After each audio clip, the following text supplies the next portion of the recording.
Começa mais um GigaCast. Hoje eu tô aqui com um convidado muito especial, cara. Um dos maiores empreendedores do mercado de educação nas startups, que é o fundador do EducBank, um grande amigo e também um investidor aqui na minha empresa Syndria. Com vocês, Danilo Costa. Muito bem-vindo aí, meu parceiro. Prazer, Ali. Obrigado pelo convite. Tamo junto. Respeito enorme pela Syndria, pelo que você está fazendo. E, poxa, super obrigado. E a gente tá animado aqui pra ver a tua história, cara. E, cara, você é de Campo Grande, né? Foi um negócio que me surpreendeu muito, assim, porque você tem um linguajar, cara, que é tão... Pô, sofisticado, assim, não falando que a galera de Campo Grande mas tipo, muito de startup, assim, sabe? Todas as terminologias, também entende muito de educação e tal. Eu tô muito louco, doido pra saber da tua história, cara, de onde você veio. E, cara, vamos começar pelas origens mesmo, assim, cara. Tipo, como que foi a tua educação, assim, as escolas que você estudou, quando você era mais novo? Eu vim de uma família de professores, Ali. Meus avós eram professores e meu pai e minha mãe, os dois, são jornalistas. Então eu cresci no mundo mais bicho-grilo e mais ligado à educação. Tive um lado mais acadêmico em casa desde pequeno. Esse foi um pouco a origem do motivo de eu ter acabado empreender com educação e ter quisto isso. Estudei em Campo Grande em escola construtivista, fiz uma Montessori da vida. E como que era? Tipo, tem vários diferentes de Montessori, eu já vi, né? E vamos entrar um pouco mais em educação, já que nós dois somos de educação aqui, pra informar o público, que ninguém sabe desse negócio, né? Então, vamos começar bem do básico, cara. Qual que é as duas principais linhas de escola, assim, que tem hoje? Você tem duas grandes, assim, entre essas duas grandes tem vários subgrupos, mas de modo geral, você tem uma linha mais progressista, uma linha que ensina pra vida, e você tem uma linha mais mais conteudista, focada em resultado e no vestibular. Então, um é preparar pra vida, o outro é preparar pra passar na faculdade, porque se você passar na faculdade, tu vai arrumar um bom emprego, tua vida vai ser mais de boa. Completamente. É. Completamente. E os teus pais, cara, tiveram essa visão de falar assim, cara, a gente não vai pro conteudista, a gente vai construir o Danilo como um ser humano, né? É, exatamente. E como que era, tipo, na escola isso? Como que você se manifestava, de fato? Acho que, por exemplo, eu acabei criando uma orientação muito forte para redação. Então era a paixão da minha vida, eu cheguei a escrever no jornalzinho da escola. Caraca, então você pegou mesmo essa parte de jornalista aí dos teus pais, né? Exatamente, esse lado mais investigativo, mais curioso. Isso acabou gerando um desdobramento para oratória, que acabou me fazendo cursar Direito e vir para São Paulo. Mas tinha espaço na tua escola pra você conseguir, tipo, usar isso da oratória, usar isso da escrita? Tipo, era valorizado? Porque na minha não era, mano. Na minha era, tipo Zero, assim... zero. Não existia, né? Acho que eu dei muita sorte ali, porque eu tinha uma professora, que era uma professora de redação, que era uma das melhores professoras da escola. Assim, por alguma coincidência de destino, ela tinha muita moral na escola. Então ela mandava aprender e soltar, e era uma professora de redação. E acho que a cadeira de redação, que numa escola nem existiria, na escola que eu estudei, acabou que ela tinha uma valorização adicional por causa dessa professora. Ah, entendi. E eu fui aluno dessa sala. Então, poxa, era uma das aulas mais legais, era uma das melhores professoras da escola. E eu acabei criando muito gosto para aquilo. E aí, quando você faz alguma coisa, a parada do Ikigai, né? Quando você faz alguma coisa que você faz bem, num ambiente que valoriza aquilo, e você encontra uma combinação de capacidade técnica... Você gosta de fazer também, né? Que é o terceiro do Ikigai, não? Exatamente. A combinação da capacidade técnica com a motivação. Você entra em flow, né? Então, eu entrei em flow. E o que você fazia? Você escrevia, tipo, vários... Textos de quê que você escrevia, Puta, cara? de tudo. Ale, assim, uma brisa. Eu cheguei a escrever até no jornalzinho da cidade, só que eu era super novinho e eu usava um pseudônimo. Então, eu criei um nome falso. Cheguei a escrever, sabe, umas 3, 4 vezes no jornal da cidade. Não sabiam que era você? Não, sabia. Tá. Só que o texto era bom, a edição do jornal estava aprovando, só que eu era tão novinho que não tinha credibilidade para escrever. Então, eu usava um pseudônimo e alguns textos chegaram a... Você fingia que era outra pessoa ali, negócio... isso com 12 anos. Exatamente. E aí, cara, você tinha uma coisa que você gostava de fato de escrever, assim, tipo... Tem um livrinho escondido? Eu tinha sempre uma orientação um pouco mais política, então acho que por isso que eu fui fazer Direito e não ADM ou Economia, que acho que era a rota clássica de um já pré-empreendedor. Então, poxa, já escrevi sobre reforma política, sobre voto distrital. Eu usava um pseudônimo chamado Dudu Paulista. Então não era escrever história, não. Era escrever redação mesmo. Texto mesmo, assim. Até por isso que foi parar em jornal. Então acho que tinha essa conotação. Cara, interessante, né? E pelo que eu tô percebendo, você sempre foi uma pessoa que teve muito pensamento crítico, assim, né? Então... Até demais. Até demais. Acabei quebrando muitos ovos para fazer omeletes. Então, acho que o Direito foi... E aí, novamente, né? Acho que a pessoa é o contexto, a vintage period que ela é formada, né? Ale, logo quando eu me formei, quando eu estava terminando o ensino médio, a GV, que na época era a melhor faculdade de business do Brasil, na época, ela criou um curso de Direito, que era uma coisa nova. Sim. Então era um curso de Direito dentro de um ambiente de business. Então tinha combinação das duas coisas. Aí, bicho, eu dei all-in nisso, né? Aí, Mas quem que falou da GV pra você, velho? era meio top of mind, assim, em qualquer lugar do Brasil. Ah, entendi. Era, tipo, era conhecido. O negócio, o bom de business é GV, assim. É, tipo assim, medicina Eu era... não conhecia até vir pra São Paulo, sabia? É mesmo? Lá no interior, assim, eu nunca... Acho que você era de São José, não era? Tabaté. Taubaté. É. Acho que ali tinha um ecossistema de boas faculdades também, né? Tipo, Campo Grande não tinha nenhuma, né? Cara, eu não sei, na minha cabeça é assim, quem é esperto vai pra federal, quem é burro vai pra particular. Não sei, não é Campo Grande não era assim, não? Era bastante assim. Aqui em São Paulo, aqui em São Paulo e no Rio não é assim, tá ligado? Então, tipo, no Rio, ninguém quer estudar na FRJ porque é lá no fim do mundo, né? Obviamente que as pessoas que têm uma condição pior só tem essa opção, porque é muito cara, né? Mas aqui em São Paulo também, tipo, muita gente, não é óbvio assim, fala assim, não, que federal, mano, vou estudar no INSPER, vou estudar na GV, é muito mais legal, né? Então pra mim não era óbvio. Mas aí, tipo, alguém falou pra você, já era meio top of mind lá na tua escola. Era. E já tinha alguns campograndenses que tinham feito GV.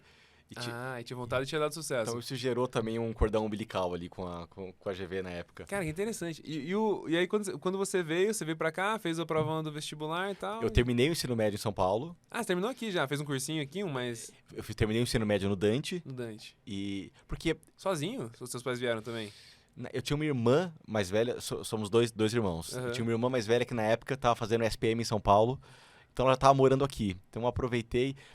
Os próprios professores da escola falaram, poxa... A gente não tá duvidando da sua capacidade, mas, pô, se você quiser fazer São Francisco, GV, essas faculdades mais difíceis de São Paulo, pô, aqui nesse buraco aqui que você estuda não vai funcionar, não vai ser tão fácil. Então, pô, você vai ter que ralar. Se você conseguir ir pra lá antes, já começar a estudar numa escola mais forte e tal, ajuda.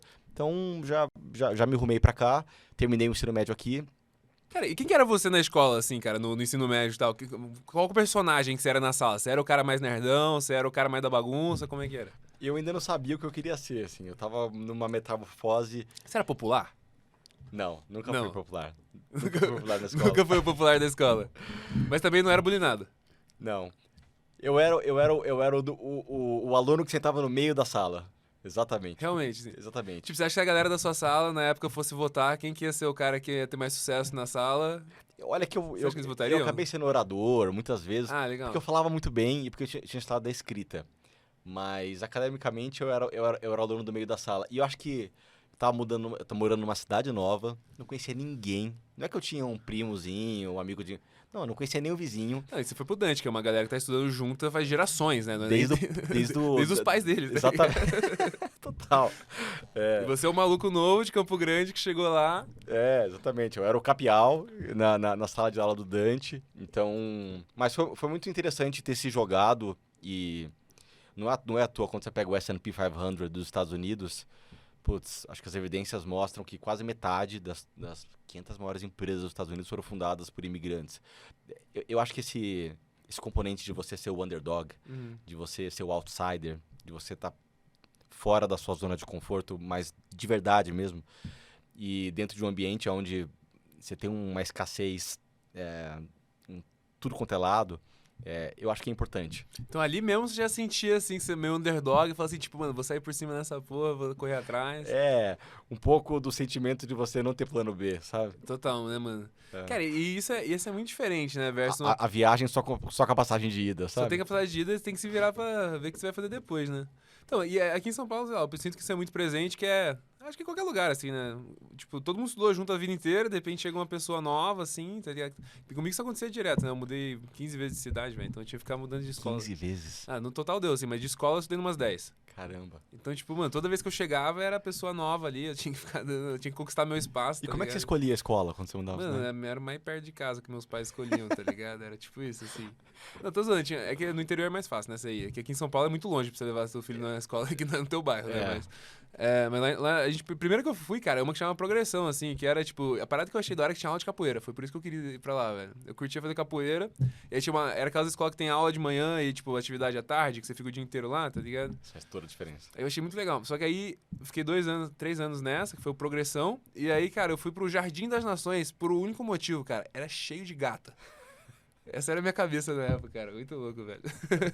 Mas vamos voltar pra tua história aí, que é muito mais interessante. Cara, e aí você chegou no. Você chegou aqui e tal, e aí passou de primeira já lá na GV, cara? Ou Não, encarar um tomei- cursinho? Tomei um baita fumo. O vestibular da GB Direito caía História da Arte, caía Redação em Inglês, caía Cinema, caía uma literatura com uma bibliografia completamente Mas bem diferente, né? própria. Então, não entendia nada de arte. Até hoje não entendo, mas naquela época muito menos. Não sabia falar inglês. Tava completamente perdido. Então, eu tive que dar um passo atrás. Fiz um ano de cursinho. Ah, e outra coisa. O vestibular de Direito da GV tinha uma vez por ano. O da DM eram 2. Uhum. E da GV Direito tinha 50 vagas, uma vez por ano. Então, foi um Era muito all-in. concorrido. Não. Por ser um curso novo era mais Não, fácil. tinha muito menos pessoas se inscrevendo. Mas por ser 50 vagas, dava uma relação candidato-vaga bem... Tu foi a primeira turma ou não? Segunda? Fui a terceira turma. Terceira turma. Terceira turma. Então, era um projeto bem embrionário. Eu dei um Cara, all-in naquilo. Que da hora, cara. E foi super legal, valeu super a pena, abriu muita Completamente cabeça. aleatório, né, velho? Vamos falar, né? Chegou assim, tipo, pô, vou fazer direito nessa faculdade aqui, acabou de abrir o curso É, e vou apostar todas as minhas fichas nisso. E o cursinho você fez aonde? CPV. No CPV. Acho que era o que todo mundo fazia. Tem um CPV na Vila Olímpia ali, acho. Tem. Na época tinha um na Consolação, acho que ainda tem. Era o CPV, se pá vai. A galera falava isso. Fala. Cara, contei pra você que eu me inscrevi no cursinho agora. Não, Velho, jura? Ah, cara, eu tô nessa tese que, tipo, acho que pra você construir um produto muito bom mesmo, você Animal pra Síndria. não basta entender a dor, você tem que sofrer a dor, É. tá ligado? Então eu quero ir lá, fazer uma amizade com a galera que tá fazendo cursinho, eu mesmo tentar estudar e fazer a ferramenta ser a melhor coisa que dá pra fazer pra... Que é isso, no fim, né? É um cursinho. Cara, não é que a galera esquece disso. Tem muito empreendedor que não sabe quem é o seu cliente. E aí não tem como dar certo. Muito legal que você tá fazendo isso. É, então, e esse caso é muito fácil de fazer. Tipo, na Lud era meio difícil eu virar um corretor, realmente viver a vida do corretor, tá ligado? Agora que, pô, é só pagar e ir lá e ver a aula e trocar ideia com a galera, né? Então, já matriculei agora, mano. Mas vamos voltar aqui na história, cara. E aí você passou lá na GV, e aí, cara, você já tinha uma pegada, tipo, pô, quero ser empreendedor, ou você não tinha a menor ideia do que você ia fazer da vida, mano? Zero. Não, quando eu mudei pra São Paulo, eu ainda tinha um pouco, talvez, aquela dúvida entre ser funcionário público ou pra iniciativa privada. assim. Entendi. Clássico, né? Clássico, Né? assim. E no interior, Campo Grande, 40% do PIB do estado é agribusiness, outros 40% é governo. É. Então, assim, ou você tem fazenda, que se você não vai herdar uma, não é uma coisa que você vai lá e compra, né, nem empreende nisso, Pois é. ou você vai fazer concurso público. Então, assim, era o mindset de um jovem campograndense e tal. Não, mas o velho sai mega avançado, né, mano? Porque a galera lá, imagina que enquanto você tava ralando aqui, a galera lá de Campo Grande tava só no Escobar, tá ligado? Qual que é esse? É o barzinho da Federal lá, mano. Ah, sim. Da FMS, que a galera vai e fica tudo. Anyway, mas aí tava ralando aqui. E, cara, você chegou lá na faculdade e você já sabia que você queria uma iniciativa privada ou não? Você ainda tava no. Não, ali No direito é muito funcionário público, né? Muito. Só que a decisão de ir pra GV foi justamente porque eu comecei a pegar um gosto mais pela iniciativa privada. E só que ainda tinha um pé nesse lado mais discursivo, talvez mais acadêmico. Então, acho que eu não estava pronto para fazer business, mas também já estava aberto para alguma coisa mais orientada por esse caminho. Então, o curso de Direito na GV, que era um direito com vertente empresarial, assim, foi o PH7. Entendi. E tu terminou? Sim, tirei o AB. Cheguei a o trabalhar, AB? cheguei a estagiar em escritório um pouquinho. Ah, é? E Espero aí? não me arrepender de ter mudado de profissão. Não, e aí, foi legal estagiar em escritório? Foi Não- super legal. Foi É? super legal. Acho que assim, a cabeça de processo, de excelência. É empresarial? O Eu escritório, não? trabalhei no Machado Meyer, na área de M&A, Hum, só que como advogado. Então, Entendi. foi legal, foi interessante. Foi uma experiência boa, mas aí saindo da faculdade já teve um primeiro emprego ali, não? Eu já estava estagiando antes de terminar, Entendi. então já acabei ali mesmo. Já ficou por ali mesmo mais um tempinho. Na época eu tava no... Eu fiquei um tempo no Machado Meyer, depois eu fui estagiar no BTG Pactual, como sales do Equity Research, e me formei ali, depois fui trabalhar depois de formado já. Ah, você se formou, você tava no BTG. Aí fui pro... não, eu tava no último ano no BTG, aí no último ano eu fui pro Itaú BBA, na área de IB, fiquei 1 ano e meio no IB do BBA, Você falou assim, vou virar Faria Limer mesmo, e essa total, aqui virei vai a ser... chave e esqueci o direito, E mas... como é que foi isso, cara? Porque, tipo, você viu uma galera lá no BTG que tava ganhando uma grana bizarra e aí Eu você acho se entregou ao capitalismo? Foi isso que... eu acho que foi. Nada pagava tão bem quanto o banco de investimento. É muito louco, né? Quando você tá É. crescendo, você não entende quem que ganha dinheiro, quais são as dinâmicas Você não do tem a menor dinheiro, né? ideia, Aí né? você chega lá e o maluco começa a te contar, tipo, cara, esse maluco aqui, ó. Bro, se juntar tua família e mais 200 mil famílias, tá ligado? Não dá o dinheiro que ele tem, assim, é muito louco, É velho. muito louco. Então você vê a galera tendo muito sucesso ali, aquilo ali era a visão do sucesso pra você, assim. É, tipo, eu ia ser um banker. É, total. Acho que era a referência, né? E aí, quando que isso mudou, cara? Eu não me encaixei com a cultura. Assim, eu tenho um lado mais criativo, eu tenho um lado mais artístico, assim, na cabeça. E eu acho que, principalmente na sua fase de analista, no mercado de capitais, você uma pessoa paga para ser atento a detalhes. Então, eu acho que eu entregava, mas tinha que ter um esforço descomunal para entregar a mesma coisa que uma pessoa normal entregava com a metade do esforço. Então, eu nunca ia conseguir ser o melhor analista. E aí, novamente, aquela questão do Ikigai, tinha ali uma relação desproporcional entre prazer e esforço. E a questão da remuneração, eu comecei a tentar encontrar outras coisas que eu pudesse ter o mesmo... Achar o Ikigai, né? E aí, pô, por que não trabalhar com educação? Só que na época não tinha nada que... Isso a gente tá em que ano agora, cara? Isso a gente ainda estava em 2013. Tá. Aí eu fui virar sócio, eu fui trabalhar num fundo, estava começando, fui o segundo funcionário do fundo, chamado RBR. Que hoje Eu conheço a RBR. é uma gestora bem grande e tal. Que é de mercado imobiliário, né? Exatamente. Um fundo de real estate e tal.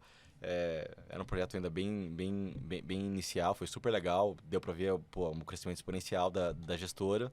Fiquei 2 anos lá.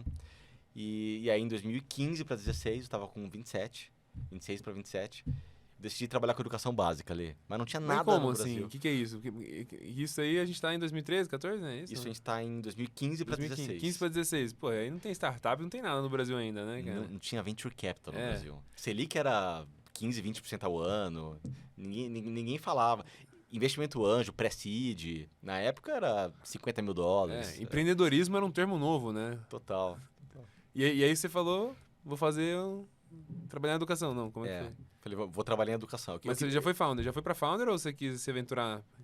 Então, não tinha nenhum projeto em educação básica no Brasil, K-12 mesmo, que pagasse tão bem quanto o mercado de capitais. Não tinha nenhuma empresa listada, não tinha um ambiente corporativo onde você pudesse trilhar algo em educação básica. Então, eu tive que fazer o próprio. Só que é um setor brick and mortar, assim. O Brasil não estava pronto, até hoje não está, mas na época muito menos, para fazer algo de tech mesmo. E eu queria uma coisa de impacto social. Então, eu criei na época muito louco, criei uma escola, um conceito onde a criança tinha um café da manhã, um almoço, período integral, aula de inglês todo dia, professores, campos horizontais grandes, bem arborizados nos centros urbanos, low cost. E aí, fundei em 2015 para 2016 o negócio, com uma mão na frente e outra atrás. Isso aonde, cara? Onde que era esse real estate? A primeira unidade foi em Santo André. Santo André. Ia ser São Paulo capital, mas acabou sendo Santo André, porque achei um ponto melhor lá. Só que era uma tese muito intensiva em capital. Na época não tinha venture capital no Brasil. Você tava começando o negócio e você já falou assim, Campos Grande. Eu falei, pô, como é que você vai fazer o Campos Grande, cara? Pra conta fechar, cobrando uma mensalidade muito baixa, você precisava ter um nível de escala já na unidade para conseguir ter uma margem bruta decente. Então a tese ela era muito intensiva em capital. E não tinha fundo institucional. O Brasil não tinha venture capital. Na época, o investimento anjo do projeto, naquela época, foi 15 milhões de reais, que é dinheiro de hoje. Depois captamos mais um série A de 50. Então, assim, foi bastante Onde você grana. tirou essa grana, mano? Pessoa física. Então, o meu conselho de administração chegou a ter mais de 15 pessoas. Então você ia pegando uns caras que você conheceu na jornada que tinha uma grana, falando da... E um trazia o outro e tal. Então, eu fiz tudo errado. Então, mas conta um pouco mais, assim, você descreveu a história da escola, não pareceu um negócio, obviamente, muito melhor do que o que... Não pareceu nem tão diferente do que o que existia na minha cabeça, pelo menos, né? Você falou que tinha almoço e café da manhã. Era uma escola boa, período integral. Preço acessível. Muito acessível, radicalmente acessível. Eu me inspirei muito nesse Smart Fit. Eu queria fazer Smart Fit das escolas. Queria fazer um Smart Fit de educação. Entendi. Era mais ou menos essa a tese. E a disrupção era ela ser low cost, por uma qualidade acima da média. Bilíngue. Né, ou não? Não era bilíngue, tinha inglês todo dia, mas não era bilíngue. Não tinha um currículo internacional. Entendi. Não tinha aulas ministradas em inglês sem ser aula de inglês. Exatamente. Só que pro aluno que ou estava na escola pública ou estava numa particular de bairro, que em muitos casos é pior do que a pública, o impacto social que a gente conseguiria gerar ali e criando um bom negócio ao mesmo tempo, parecia uma boa hipótese. E aí eu decidi testar. Quanto que era a mensalidade, velho? Na época, começava em R$ 520 por mês. Pô, bom, hein? Até lá em Taubaté eu pagava 600. E a mais cara, 720. Mas o que era o upsell? O que era mais caro? Ensino Fundamental 1. Ah, tá. O primário, o ginásio e o colegial. Entendi, o colegial é mais caro. O colegial era mais caro. Entendi. Aí, obviamente, foi subindo o preço com o tempo, etc e tal. Não, mas, pô, bem absurdo, né? Absurdamente barato. Tipo, não, tinha briga de pai na porta da escola, tinha fila de espera, tinha waiting list. A projeção inicial era a gente atingir 2.000 alunos no ano 3 ou 4 da operação. A gente atingiu... tinha mais que isso em fila de espera no segundo mês de abertura da legal, escola. cara. Foi uma coisa, obviamente, em lista de espera, né? Cara, eu queria entender um pouco mais, assim, como foi a tua jornada da epifania, assim, né? Tipo, onde você falou assim, cara, essa é a parada que eu vou fazer, né? Porque quando você tá procurando teste, tem 1 milhão de coisas que você pode fazer. Tipo, qual que foi a jornada ali que fez você decidir essa ideia? Foi filtrando, né? Então, primeiro foi educação básica. Aí, depois, foi entender qual era uma escassez, que tinha demanda, tinha uma coisa real, capaz de mexer o ponteiro, de fazer o mundo um lugar melhor e tivesse um bom negócio. E aí foi ficando claro.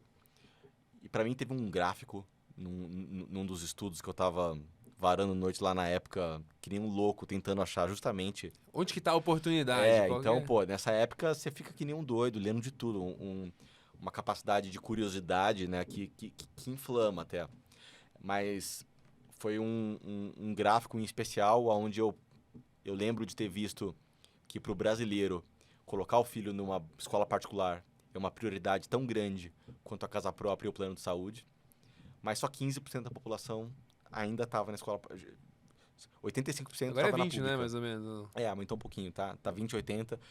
Mas, pô, se aqui existe uma prioridade absolutamente primária da população, mas só 20% consome, então parece que tem uma demanda, um oceano azul aqui. Então, aí ficou claro para mim que aquela era uma tese onde demanda não é um problema. E essa é uma coisa que, como empreendedor, eu aprendi ali. Se você tem algo cuja chance de não vender é mitigada, isso já evita muita coisa. Pois então, cara. Já evita muita Salva coisa. muito tempo isso aí já, né, cara? Tudo bem, pô, tem um risco operacional, tem o risco de não entregar, tem o risco de não ter funding, tem o risco da conta não fechar, tem o risco de brigar com o co-founder, tem o risco de errar na governança, tem 1000 riscos. O que não falta é risco para dar errado, né, velho? Mas tem um risco que você não consegue controlar.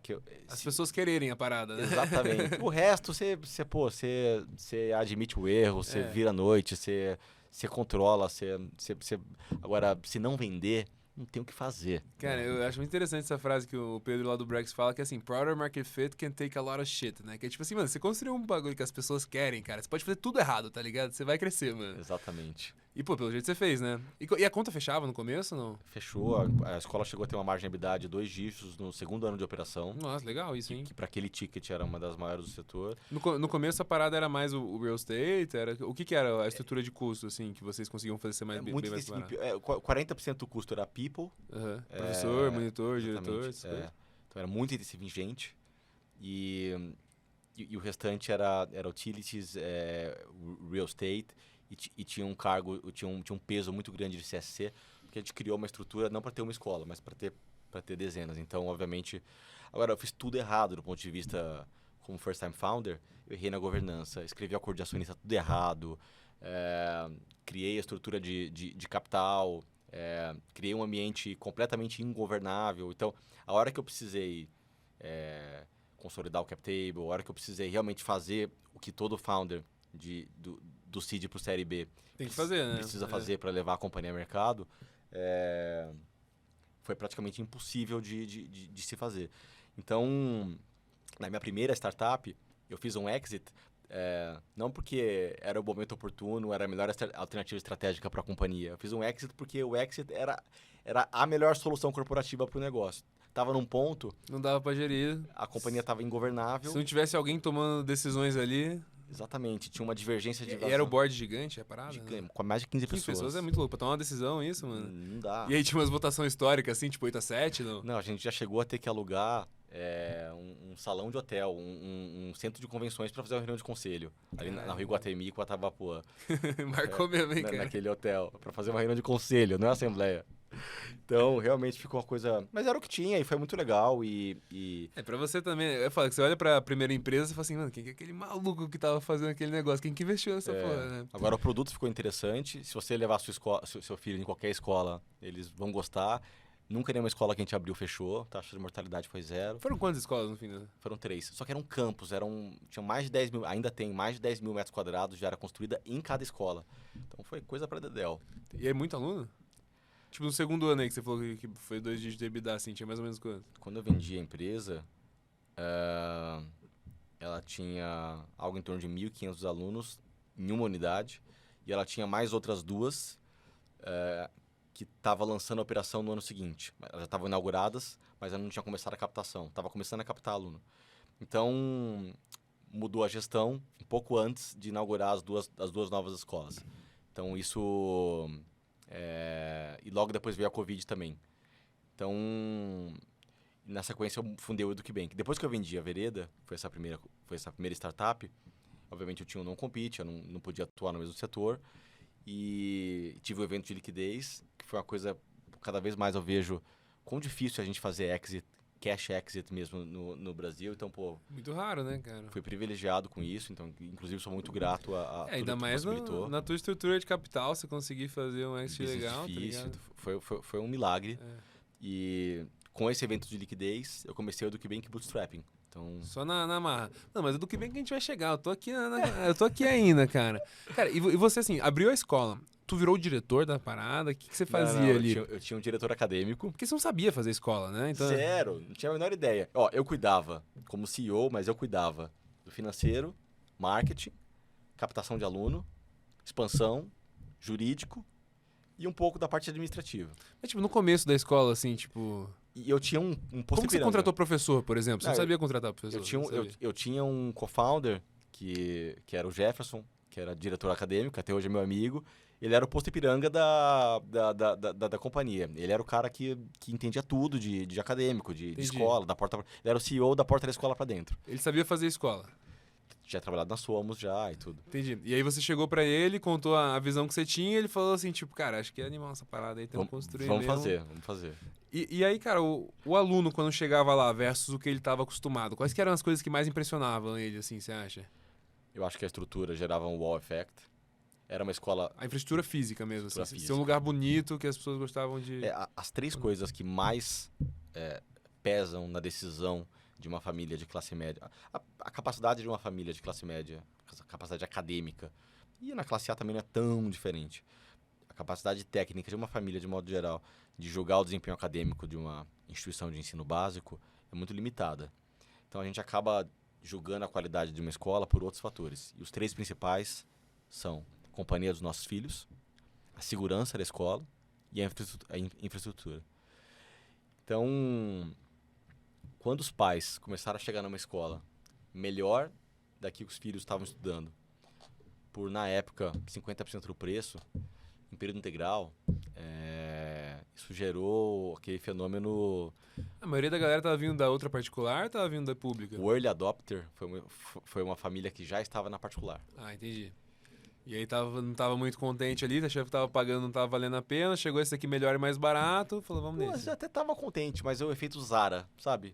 Você entra numa Zara, você fala, poxa... This is what great looks like. Não, tô cheio desse inglesinho aqui, né? Pô, vou usar um blazer aqui que o meu chefe, o CEO da minha empresa também usa, por um preço que eu posso pagar. Então, eu acho que isso cada vez mais também, eu acho que, obviamente, numa perspectiva de varejo, né? Se eu fosse montar um negócio de varejo, um dia, eu buscaria coisas que geram esse... Não é à toa que a Zara é a maior de todas. Eu acho que esse efeito ele é muito interessante. Que efeito, cara, isso aqui parece uma coisa de alta qualidade, muitas vezes é uma coisa de alta qualidade, e eu consigo pagar, então é insano, né? Isso é o que você mais quer. Quando você olha pra cima, enxerga, e a hora que você desce, tá lá. Então, É legal essa frase. Esse efeito elevador gera um desejo, um né? desejo, um appeal and desirability, o que é um pull factor. Então, ele te propulsiona. Psicologicamente, ele te traz o sentimento de ascensão social, faz você sentir isso, só que de um jeito sustentável, verdadeiro. Não é uma promoção que você vai poder comprar aquele produto uma vez na vida. É uma loja que toda vez que você for lá, ela vai estar lá por você e é uma marca que você confia. E aí você começa a atribuir e incorporar outros atributos daquela marca para outras coisas para além do setor dela. Você começa a ver a dica de viagem daquela marca, você começa a tomar decisões. Isso é legal, né? Isso acho que é built to last. Cara, que legal que você conseguiu trazer esse efeito. Mas eu fico muito curioso, cara, tipo... O espaço já tava bonitão, assim? Você deu uma puta de uma reformada e tal? A gente pegou um campus de uma universidade que estava quebrada na época, só que o campus era bom, era uma universidade de educação física. Então, pô, tinha piscina, tinha ginásio, tinham instalações super interessantes.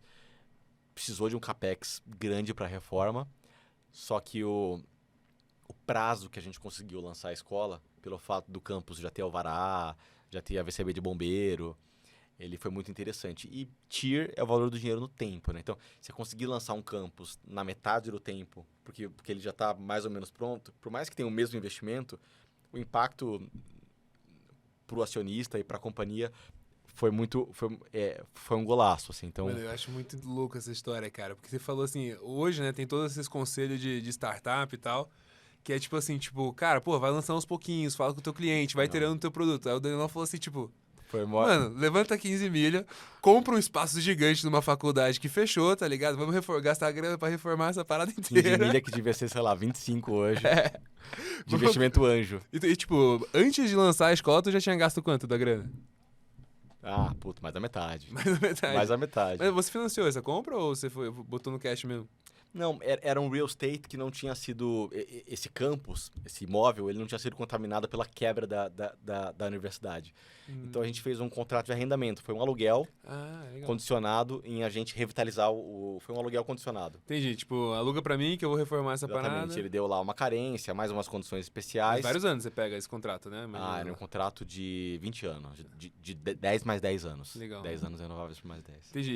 E aí era um negócio alugado e você tinha que colocar o dinheiro pra reformar. Então o grosso do dinheiro foi pra reformar. 100%. Assim, foi um business imobiliário, assim, do ponto de vista de alocação de capital. Tu pegou um arquiteto maneiro, assim? Super, pra fazer foi uma construtora que fez todas as nossas obras e tal. O fundador acabou virando um grande amigo também. Faz propaganda aí da construtora, pô, pra valorizar o cara ou não?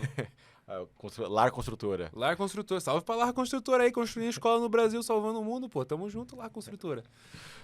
Deve ter sido uma das construtoras que mais construiu escola nova aí nos últimos anos. Porque é muito difícil você, naquela época, hoje em dia não, mas naquela época você tinha poucas escolas novas sendo construídas. Você tinha M&A, você tinha redes antigas e tal, mas Greenfield mesmo, no estado de São Paulo, não era uma coisa tão óbvia. Foi um projeto bem contra-consensual. Bem contra-consensual. Se eu tivesse a maturidade que eu tenho hoje, com o que eu sei hoje, obviamente, como first time founder, você é ingênuo pra caramba, você acha que você pode resolver tudo. Que tudo vai dar certo, né? Tudo vai dar certo. Você acha que com tecnologia você vai conseguir solucionar problemas humanos então, foi uma coisa...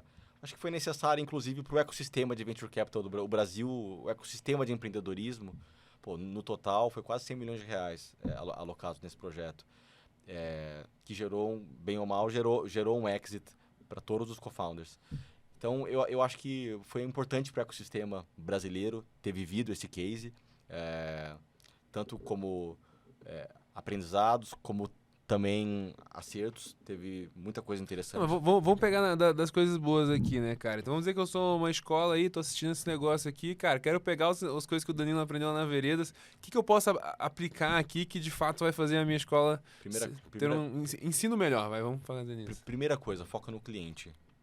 Que é o aluno, ou o pai, os dois. Até os 14 anos de idade são os pais, a partir do ensino médio é o aluno.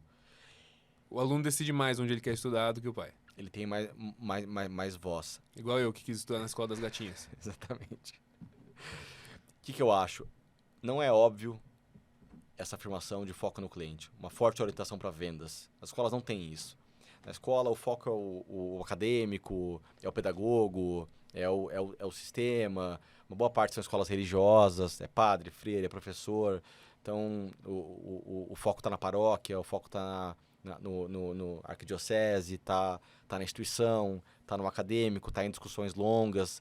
Muitas escolas são tocadas como se fossem universidades federais, sabe? Como se a conta não precisasse fechar. Que é muito mais sobre a ideologia do que sobre o cliente, né? Exatamente.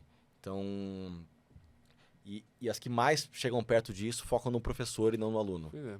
É porque quem abre uma escola não é a pessoa mais, obviamente, pro negócio, né? É uma pessoa mais, pô, que tá pela missão, que tá pelo como deveria ser a escola e tal, E né? isso é muito interessante.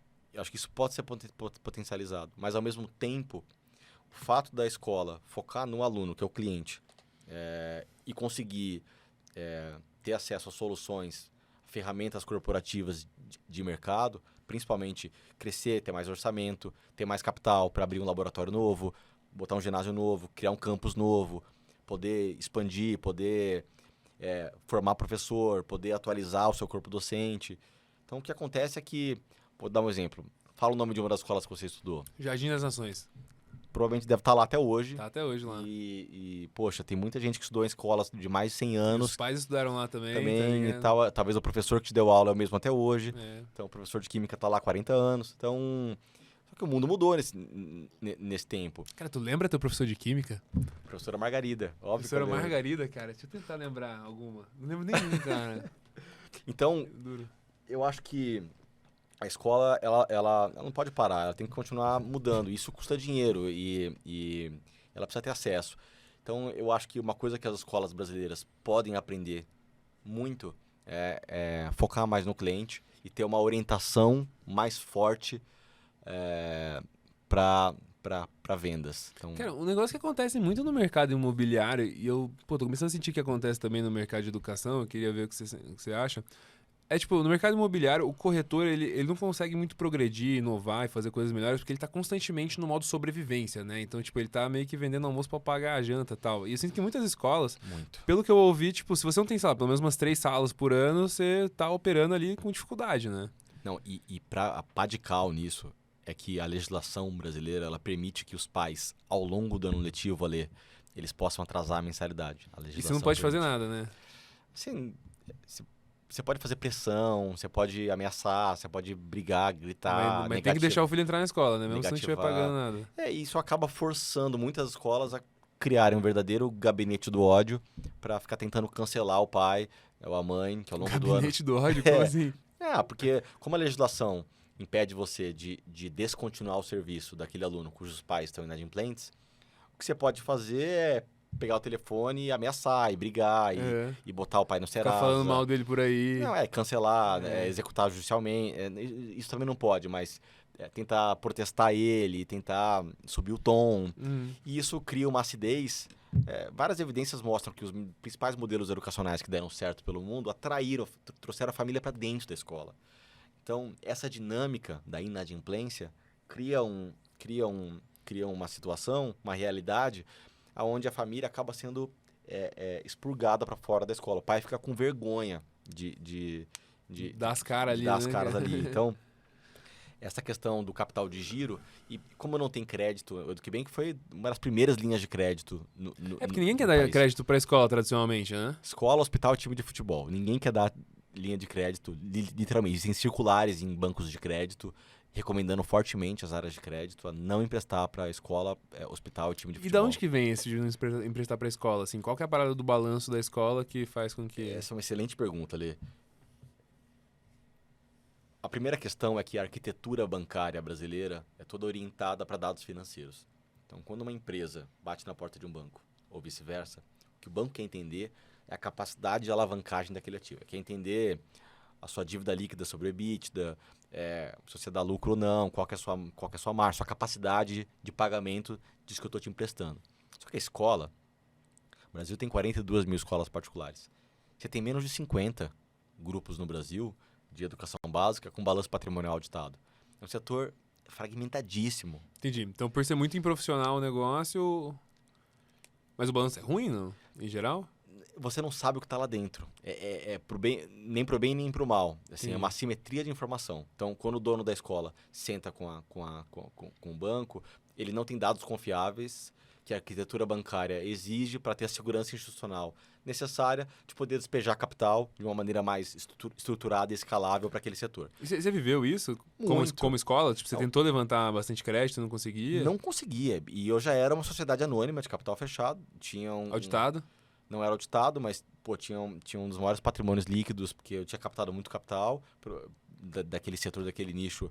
Poxa, eu tinha muito acesso a capital. Mesmo assim, eu não conseguia captar. Então, eu fiquei muito frustrado e eu percebi uma coisa que me deixou inconformado. A combinação de um setor de receita recorrente, que movimenta 100 bilhões de reais por ano, que são as escolas particulares no Brasil. Cara, acho que dá pra dizer que é talvez a terceira coisa mais importante que as pessoas pagam nas contas dela. Opa, saúde, segurança e educação. É isso. Ale, a combinação de um setor de receita recorrente, que pelo fato dessa dinâmica regulatória, que faz com que tenha muita inadimplência ao longo do ano, e a inexistência de crédito para financiar esse capital de giro, faz com que o diretor de escola, ao longo do ano letivo, passe cerca de 50% da agenda dele, do tempo dele, direta e indiretamente, focado no capital de giro, ao invés de estar focado em educação. Uma pergunta que eu sempre faço em toda reunião com o diretor de escola, no final da reunião, eu adoro fazer essa pergunta. Quando foi a última vez que você assistiu uma aula na sua própria escola? E eu vou te falar que 70%... Anos. Ele responde, eu não lembro. Não é que ele não sabe, não é que ele responde não, ele fala, eu não lembro. Então... Ou seja, o cara tá tão longe da experiência do cliente, né, cara, que é... 70% dos diretores de escola que eu converso ali, não lembro quando foi a última vez que ele assistiu uma aula na sua própria escola. Então... Tu assistia com qual frequência? Na tua... toda semana. Toda semana? Toda semana. E estimulava fortemente que todo mundo fizesse isso também. Eu adorava receber na escola. Eu adorava trazer pessoas para assistirem a aula lá dentro também. Ver como é que era diferente. Exatamente. E as aulas eram diferentes? Olha, uma coisa que a gente fez... Que é na difícil época, isso, né? É muito difícil, né? É fácil falar. Treinar professor para dar aula diferente, cara. Não, exatamente. Primeiro é difícil encontrar professor. Né? Mas uma coisa que a gente fez, por exemplo, que foi interessante na época, a gente começou a usar muito vidro nas salas de aula. Então você conseguia assistir, uma boa parte das salas de aula, você conseguia do lado de fora ver o que estava acontecendo dentro. Isso por si só já foi um tabu, que a gente conseguiu quebrar. Professores não concordavam com isso na época, porque achavam que a gente estava expondo, que a gente estava tirando eles da zona de conforto e tal. Mas no final... E qual que era a premissa para fazer isso? O que você achava que ia mudar, que ia ser legal? Disclosure, sabe? E tirar o professor da zona de conforto, só que pro bem, como em tudo, né? Então, acho que se você explica da maneira correta, eu acho que todo mundo ganha com isso. Foi muito legal. Mas o fato de entender que o diretor da escola é o cara que faz a escola dar certo ou dar errado ali. E quando você percebe que na maior parte das escolas do Brasil, os diretores estão mais focados em capital de giro do que com resultado acadêmico dentro da sala de aula, não tinha como dar certo. Então, depois do meu primeiro exit, na minha segunda jornada, que foi o Duke Bank,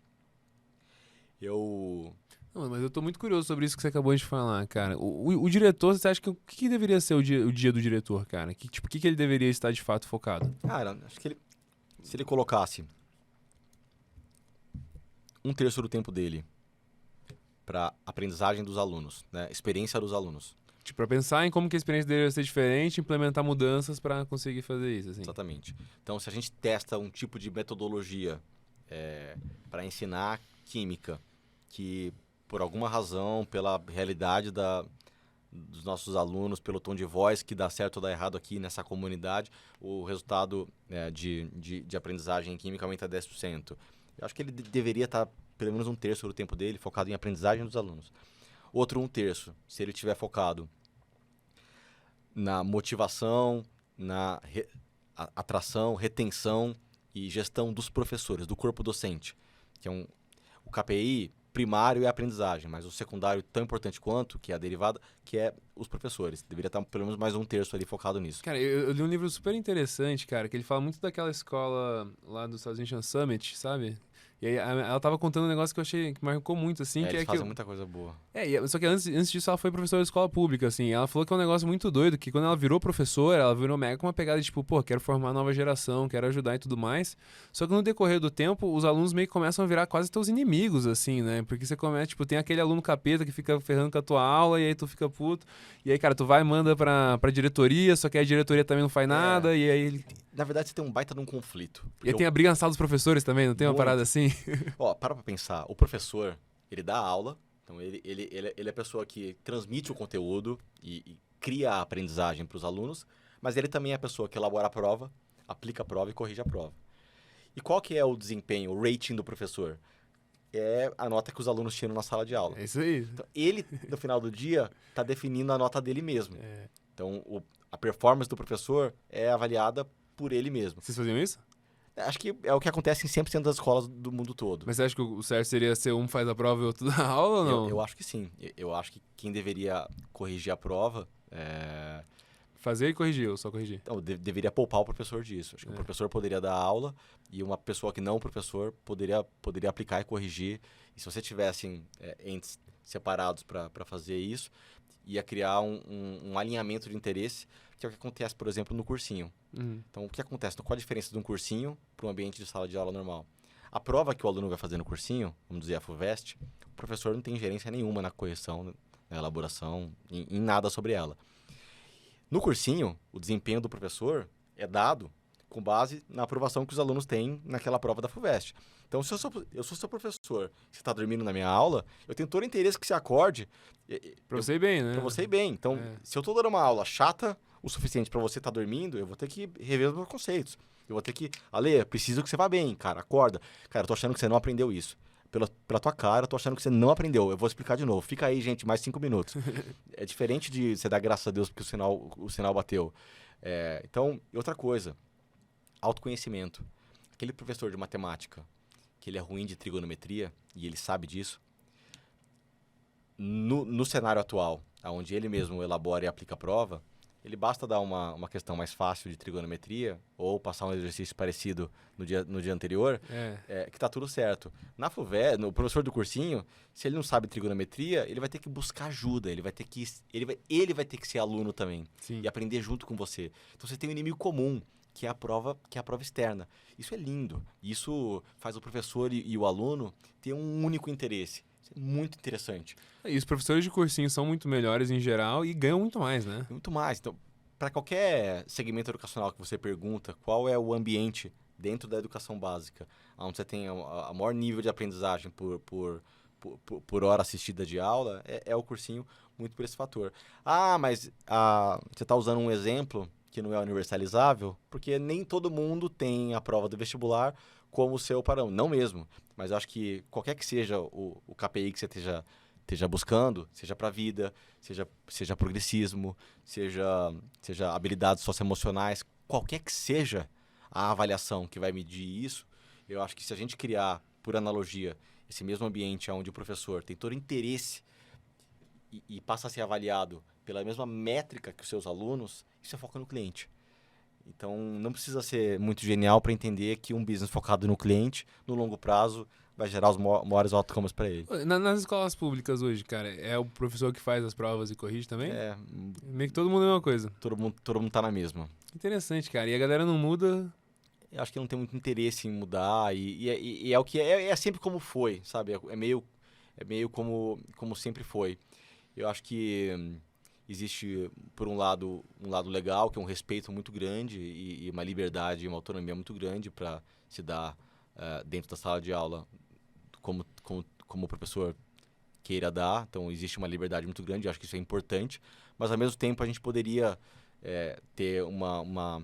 Hoje, os alunos, na escola pública, a gente usa o IDEB como principal KPI para metrificar a aprendizagem dos alunos. O que é o IDEB, Ale? A cada 2 anos, a gente aplica uma prova que demora mais 2 anos para ser divulgado.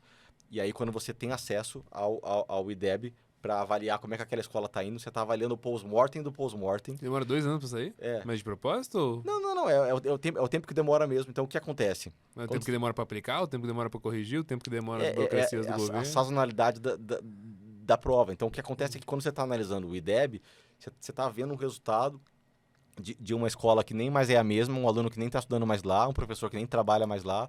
Então, a sua capacidade de atuação... Iterar, melhorar é Exatamente. impossível, né? Se a gente conseguisse criar um ambiente onde a gente tivesse indicadores, dashboards, que permitissem a gente olhar para frente, a gente se planejar, a gente ter ingerência nos resultados. Isso eu acho que mudaria o jogo. Uhum. Então, mas assim, fácil falar, e tudo isso exige orçamento, exige recurso, exige gente boa. E no setor privado, às vezes a gente fala, pô, a escola particular, então ela tem recursos infinitos. Não é assim. 90% das escolas no Brasil, particulares, são escolinhas de bairro. O tamanho médio de aluno por escola no Brasil são 250 alunos por unidade. É bem pouco, né? Super fragmentado. É coisa de um ano numa escola maior, né? Exatamente. Super fragmentado. Então, em nenhuma democracia, nenhum setor conseguiu, na história, se consolidar, se oxigenar sem acesso a capital, sem acesso a crédito. Então não tinha como as escolas se safarem e fazer nada, né, cara? Que justamente isso. O tinha. negócio tava afogado o tempo inteiro ali, pensando como é que eu vou fazer pra Não sobreviver. 500 treta acontecendo, pô, o dia inteiro pensando como é que eu vou conseguir dinheiro pra conseguir fazer o fluxo de caixa. E aí veio a pandemia, isso foi elevado à enésima potência. Então, com as portas fechadas, os mantenedores ficaram ainda mais desesperados. Foi justamente nesse contexto, o EducBank foi fundado, Ale, em fevereiro de 2020. 30 dias antes da pandemia. Cara, dá até pra dizer que você fez a pandemia, né, mano? Encomendei. Foi você, né? E aí, cara, mas você não tinha a menor ideia que isso ia acontecer, né, naturalmente. Mas o que ia ser fundado? Quer dizer que você levantou uma grana, que você fechou o primeiro cliente? O que foi? Não, a inauguração da empresa. A fundação da empresa, contratação do time. Ah, entendi. Tipo, você abriu o CNPJ ali, mais ou menos. Abri o CNPJ, aluguei um escritório. Caraca, comecei a desenhar o design do MVP. O primeiro cliente foi em maio, né, 3 meses depois. E qual que era o produto inicial? Produto inicial... MVPzão, assim. MVPzão. Tipo, primeira casa dos 3 porquinhos. Você assoprou, cai, né? Era o seguinte... Que você não é muito fazer isso, né? Pelo jeito. Você compra e gasta 15 milhões, tá ligado? Pra fazer MVP. Você fez mais passo a passo dessa ou tu foi no high stakes? Não. Todos os erros que eu cometi na minha primeira startup, eu não cometi outros. Vários outros. Mas eu não cometi os meus erros na segunda. E isso por si só já fez o EducBank virar o que virou. Muito Agora, mais rápido, né? Agora na terceira, não vou cometer os meus erros. Vou continuar me Os cometendo erros os novos, outros. né, cara? Você vai subindo de nível do erro, né? Mas os meus que eu cometi no EducBank também não vou cometer. Principal MVP o MVP que a gente fez no EducBank, ele era um B2B2C. Então era um programa, olha que doideira. A gente chegava para a escola, falava que a gente ia dar desconto de 5% no valor de todas as mensalidades. E a gente patrocinava isso. Então, se a escola custava R$1.000, a gente ia lá e dava R$50 de desconto para todos os pais da escola, para eles terem a escola 5% mais barato. E a gente cobrava 7% de taxa, de take rate da escola, e garantia inadimplência zero para ela, mesmo que os pais não pagassem. Entendi. E esse é o drama financeiro dela, né? Quando ele toma como calote dos pais. E como que é essa siniestralidade mensal, assim, sei lá, 10%, é 1%? 15% na média. Cara, 15% dos pais não pagam? 15%. Ou atrasam? Ó, funciona da seguinte maneira. No dia 1, vamos dizer, a mensalidade vence no dia 5. Uhum. Então, no dia 1, 30% não pagam. Desculpa, no dia 5. No dia 5, 30% não pagam.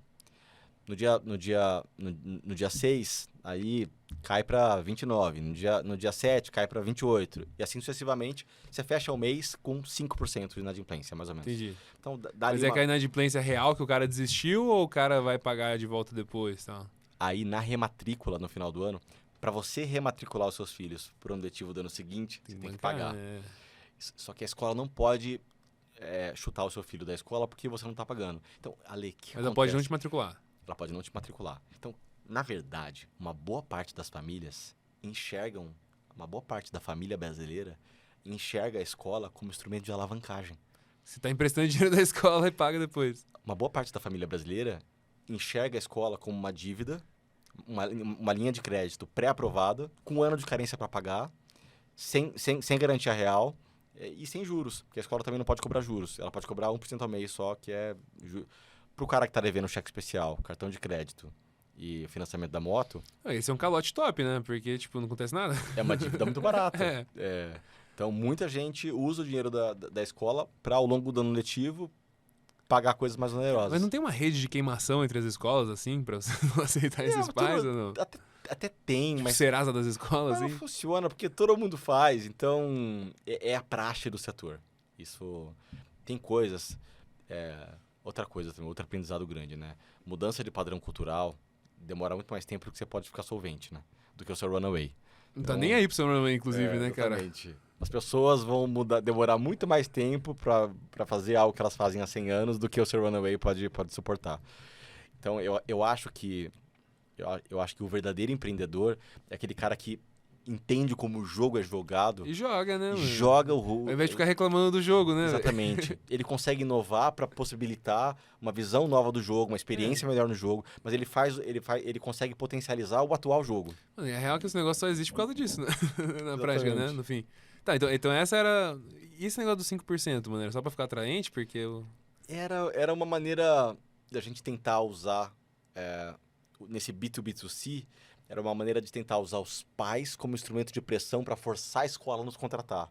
Então, por exemplo, Dona Joelma, eu sou o Alexandre, sou pai da Carol, tô vindo aqui porque o meu irmão estuda numa escola vizinha, o meu vizinho estuda na escola do outro lado, e ontem, no aniversário, eu era a única pessoa da festa que não tinha esse tal de 5% de desconto. Minha família inteira, meus amigos todos, o clube inteiro tem 5% de desconto. Eu sou o único pato que não tenho isso. Então, ou você contrata o EducBank, ou amanhã eu tô tirando meu filho daqui. Então, esse instrumento de pressão, 75% dos alunos moram no raio de 2 km da escola. Então, a escola é um negócio de bairro, como você tinha falado no início do podcast. Sim. O poder da localização da escola. É muito... Acho que eu falei quando a gente tava conversando por fora aqui, né? Mas o que eu tava falando é que, pô, a galera escolhe a escola muito baseada na localização, porque tu não quer levar o teu filho 40 minutos todo dia, né? Totalmente, Ale. Então, isso faz com que o boca a boca seja um instrumento... Então, a palavra corre solta lá, assim, Putz... entre os pais. E agora com o WhatsApp, então... Os grupos tudo rolando. A escola, Entre escolas também. O bairro pega fogo.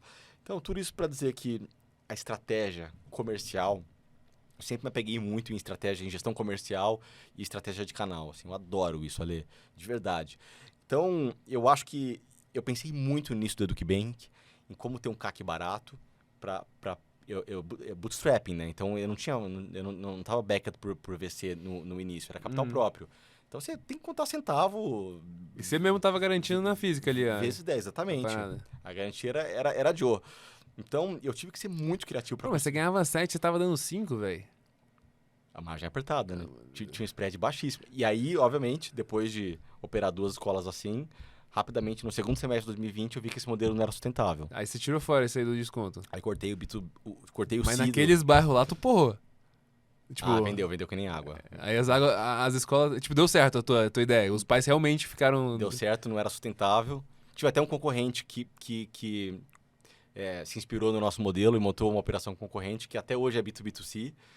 Chegou a escalar esse modelo. Mas não entendi o que é o 2C dessa história, né? É você assumir a relação com a família. É você ter um modelo de garantia de inadimplência zero, onde a cobrança é feita por você. Por você, Eu comecei a perceber que operacionalmente o negócio ficava muito complexo em você ter que assumir essa gestão com as famílias e etc. Então, eu acabei me tornando um player 100% B2B, menos intensivo em gente. E pelo fato de eu não ter ingerência na cobrança, de eu não ter mais... As famílias passaram a não saber mais que o EducBank existe. Eu virei uma API na tesouraria da escola, que toda vez que o fluxo de pagamento por parte de qualquer pai não acontece, porque ele não paga, o nosso meio de pagamento reconhece, é muito inovador, é um dos poucos meios de pagamento no mundo que tem essa capacidade tecnológica de reconhecer o não pagamento. Mas, tipo, e toda vez que você roda uma operaçãozinha de crédito antes de aprovar o pagamento? Não entendi. Funciona assim. Toda vez que uma escola é homologada pelo EducBank, as famílias passam a pagar as mensalidades usando o nosso meio de pagamento. Entendi. Que é um link que eles recebem lá? Ou... Você tem Pix, boleto, link, que é débito, crédito, tem maquininha nossa também. Tem, até cripto tem. Tem meia dúzia de gatos pingados no Brasil que pagam a escola com cripto? Vocês criaram só pelo hype? Só pelo marketing. E aí, mas foi legal. Então, mas tudo isso para dizer, toda vez que uma escola é homologada pelo EducBank, As famílias que pagam a mensalidade, obviamente, até aí não tem inovação nenhuma. A gente processa o pagamento, desconta o nosso take rate e manda o valor líquido para a escola. A inovação, a disrupção aconteceu quando, a partir do momento que uma família passou a não pagar a mensalidade, passou a atrasar a mensalidade, como é o que acontece na maior parte dos casos, o nosso meio de pagamento reconhece o não pagamento, processa esse não pagamento e dispara o valor para a escola, muito embora a família não tenha pago. Então, a UX de você ser um diretor de escola usando a EducBank é transformacional. Aquela metade do seu tempo que você estava dedicando para... Você volta a assistir a aula. Entendi. Então, deixa eu tentar explicar o que eu entendi, tá?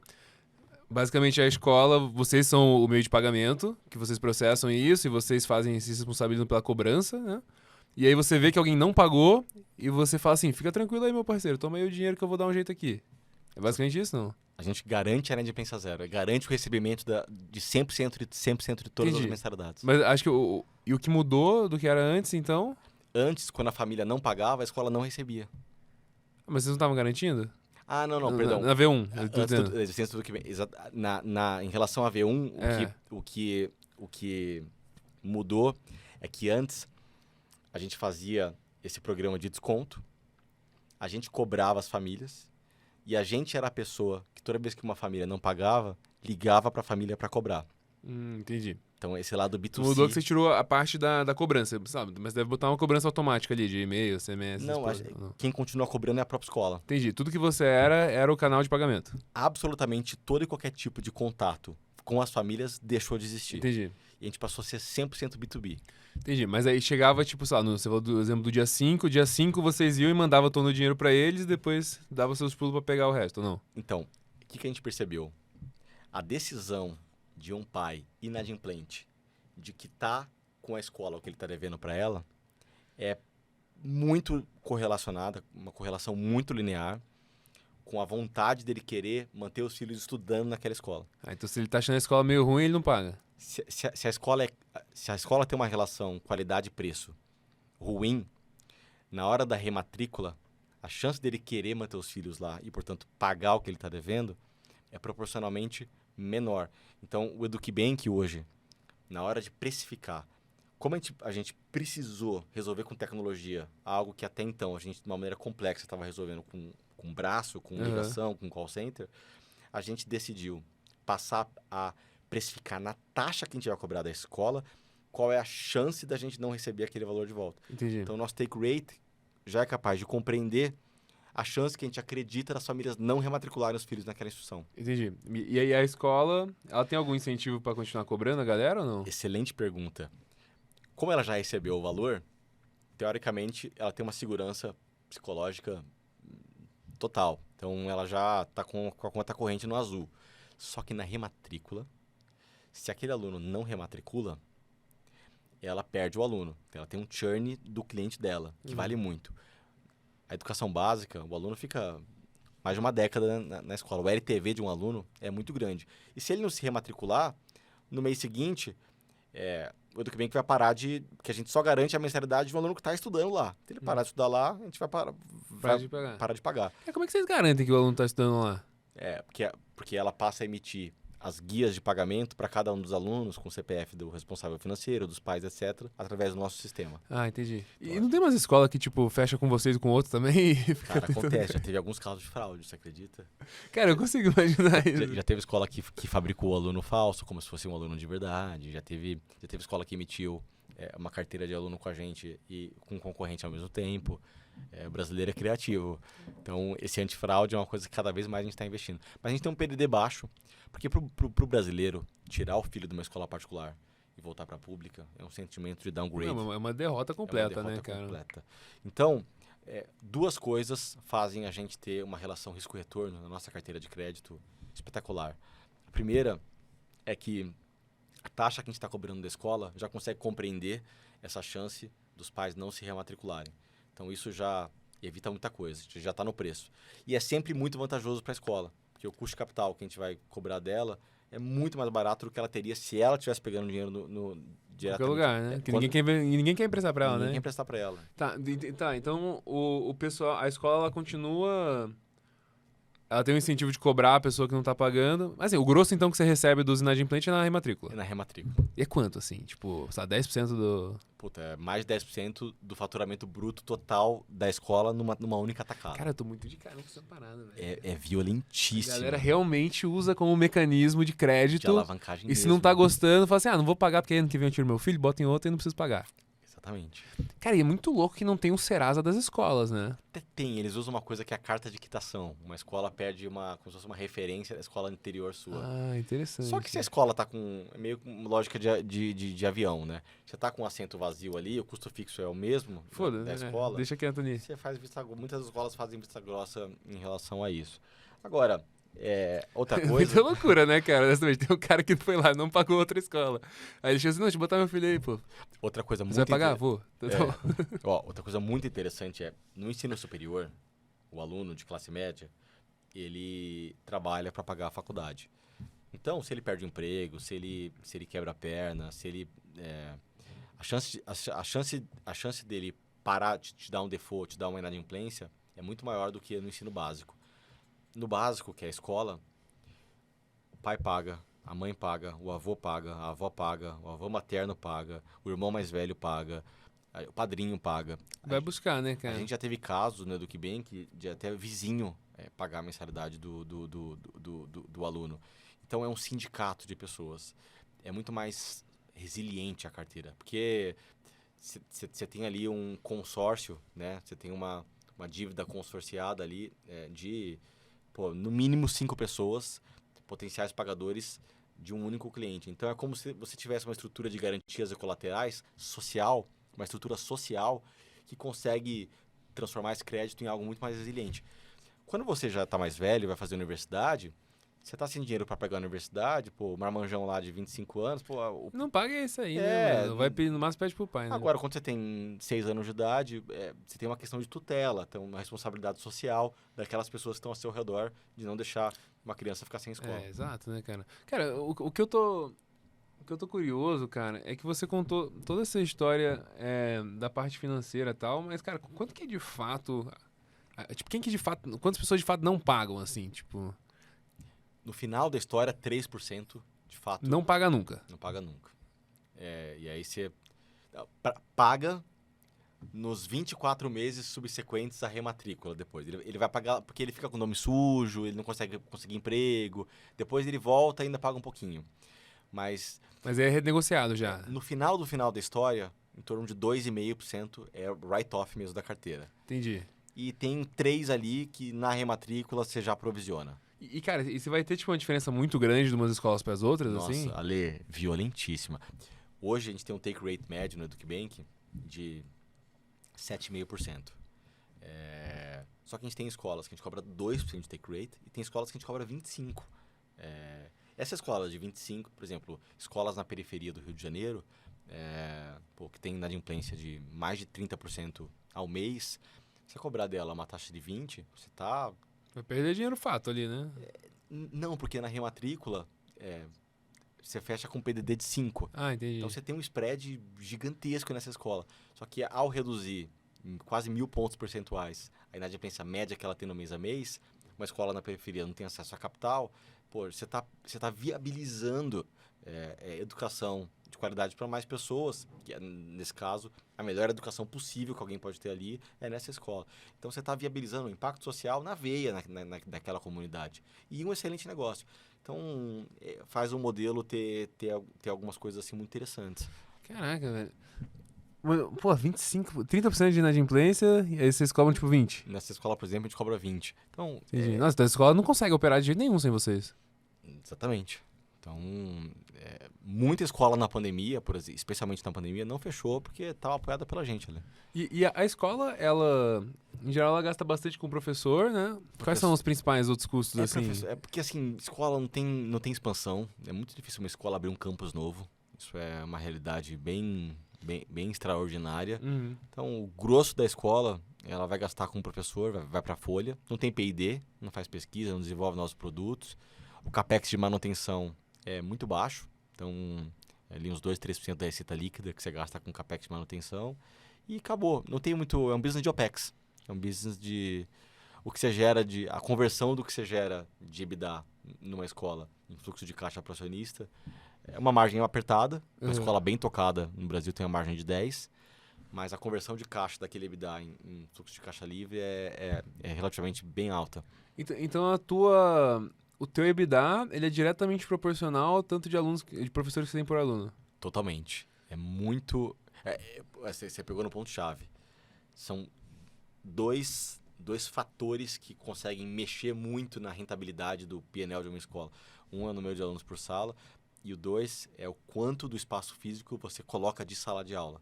Então, por exemplo, no Brasil, na média, 30% do nosso parque educacional é sala de aula. Os outros 70% é lazer desportivo e administrativo. Nessa minha primeira startup, que era essa rede de escola low cost, eu tinha mais de 40% do espaço físico em sala de aula. Já era substancialmente maior do que uma escola normal tinha de distribuição. E isso tinha um impacto grande na margem. Fazer com que o modelo fosse possível, né? Exatamente. Cara, mas isso é interessante, né? Porque do outro lado, você vai ver que tudo que é meio que comprovado, que melhora muito a educação, é você ter menos alunos por professor, né? Então você tem uma cadeia de incentivos na cadeia que faz com que isso faz com que você ou vá por esse caminho ou tenha que cobrar uma mensalidade muito alta, o que faz com que 10, 15% da população consiga pagar, que é a realidade que a gente vive hoje no Brasil. E sabe o que é mais engraçado, Ale? Os Estados Unidos, a gente fala, Estados Unidos, né? Primeira nação do mundo, lá, primeiro mundo deve ser diferente. A verdade é que nos Estados Unidos hoje, saúde pública e educação pública nos Estados Unidos hoje estão enfrentando sérios desafios. A realidade da escola pública nos Estados Unidos, vis-à-vis a escola particular, é muito parecida com a dinâmica que a gente tem hoje no Brasil. Hoje uma escola particular, na média, nos Estados Unidos, é muito melhor que uma escola pública também. Ah, é? É muito louco isso, né? Cara, interessante, né? Porque na saúde, cara, eu falo com tranquilidade que a saúde pública do Brasil é muito melhor que os Estados Unidos, porque os Estados Unidos não têm saúde pública, né? Eles criam vários incentivos para todo mundo viver na saúde privada e tal. Mas a educação pública é muito predominante na cultura lá, né? Então até as pessoas que têm dinheiro... tem muito menos escola particular lá do que aqui, por exemplo, né? Mas sabe o que acontece? É muito interessante isso. Eu tava até falando isso esses dias lá no curso que eu fui fazer em Stanford. Tava conversando com uma pesquisadora lá da universidade. Muito interessante isso. Campo Grande pra Stanford aí, galera. Olha aí, ó, mundo dá volta. Para matricular o seu filho numa escola pública nos Estados Unidos, você precisa do zip code. Isso aí. Então, o que acontece... A galera se muda pra perto da escola, né? Um bagulho assim. Matricular o seu filho numa escola... numa escola pública de qualidade hoje nos Estados Unidos pode custar tanto quanto ou mais do que numa escola particular. Porque o preço que você paga no real estate... dá um exemplo... simples lá, que você conhece. Você tem Menlo Park e você tem Palo Alto. Sim. A escola pública de Palo Alto é muito melhor que de Menlo Park. A diferença do real estate, do preço do real estate de um distrito por outro é completamente... É muito maior, né, cara? É uma estilingada gigante.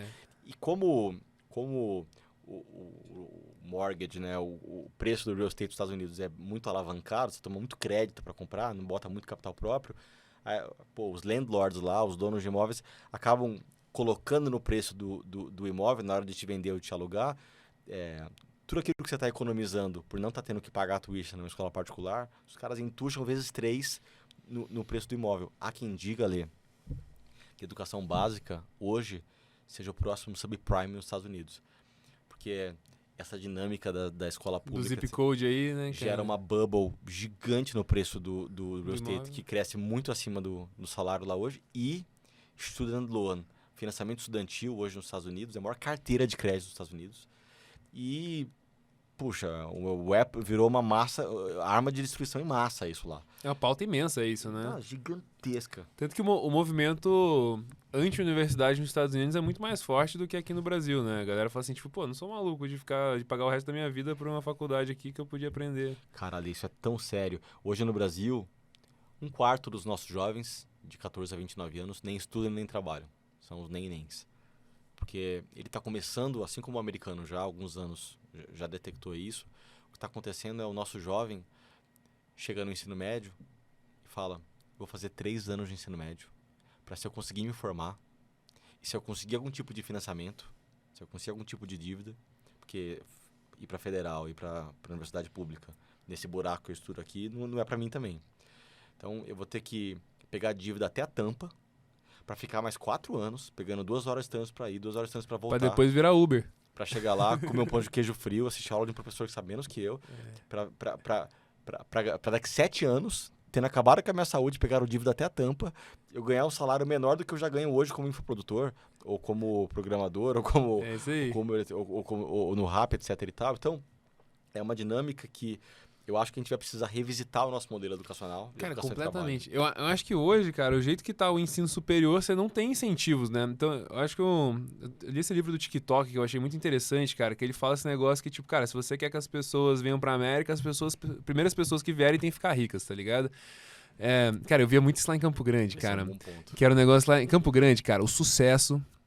Na época que eu mudei, quando tava começando a porra a XP, tá ligado? Eles compraram todos os outdoors da cidade. Só que só tinha 2 malucos, que era a gente da XP na época. Aí esses malucos, mano, apareceram de Hilux, tá ligado? E aí, cara, todo mundo começou a comentar, falou assim, tipo, viu que o Edinho tá de Hilux agora, né? Falei, caraca, o que ele tá fazendo? Tá trabalhando na XP, parece que dá dinheiro. Mano, passa 6 meses, só tem a gente da XP na parada, cara. É muito louco. Cara, o efeito contrário disso tá acontecendo com as universidades, né? Porque você vê a galera se formando e É um não bom tendo exemplo, um Ale. negócio muito legal. É um ótimo exemplo. E você, cara, acaba falando assim, cara, não vou fazer faculdade pra ter o futuro dessa pessoa aqui, porque eu não preciso, né? A gig economy já é a maior empregadora do Brasil. E é só o começo, 5G nem veio pra cá ainda ali. Então, essa capacidade da gig economy ser a profissão top of mind da nossa próxima geração, ela tá vindo. Não adianta brigar com isso, assim.